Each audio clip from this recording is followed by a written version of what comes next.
Paige Bueckers had a great game against the Atlanta Dream, but the Dallas Wings lost because they just lost. I'm usually on here blaming Chris Koklanis, Arike, JJ, and Maisha, but there wasn't anything too egregious in this game. Like, it was just regular basketball and the Wings lost. That's not to say that there aren't reasons that led to the end result being the way that it was. That lineup to close out the first quarter with players like JJ, Arike, Dejanay, Maisha, and Lee, like that type of lineup, yeah, that was an absolute abomination. They gave up a 7-2 run, and the scoring struggle started even before Paige went out and some of those players got integrated into the lineup. I don't really blame the loss on this lineup. Like, they were able to overcome it and took leads in this game, including late in the fourth quarter. But they definitely lost those minutes, and in a close game like this, everything matters. I also noticed that Louisa could not guard Bree Jones, and she was always scoring on her at some really important times in the game, so they lost out there. But the biggest reason why the Wings lost is because they allowed themselves to lose to some fourth quarter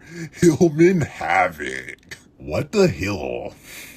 Stuff says 106% true shooting. She not only set her season high in this game, just like everyone else that's played the Wings this season, but those 21 points were her career high. This is the most Dallas Wings type of stuff I've ever seen, and it was so preventable. All 4 of the fourth quarter threes involved Haley Jones in some way, but I feel like only 2 of them were legitimately her fault, like when she decided to help Paige for no real reason, and when she just flat out gave up a pick and pop 3 to Hillman. But on the others, I could see why Haley wanted to help Maisha, just unfortunate that it led to a 3, and on the final possession, the game winner, that's on Lee. Like, Haley already switched. I understand why Lee was out there for some rebounding. Like, don't want to lose the same way that they lost to the Valkyries, so that's understandable, but man, she is a defensive liability. Tough way to lose, but it's not the worst thing ever because they played the Dream evenly and they put the ball in Paige's hands to be that closer, and she made some big shots. Also, all of her made threes were off the dribble, which is important for her.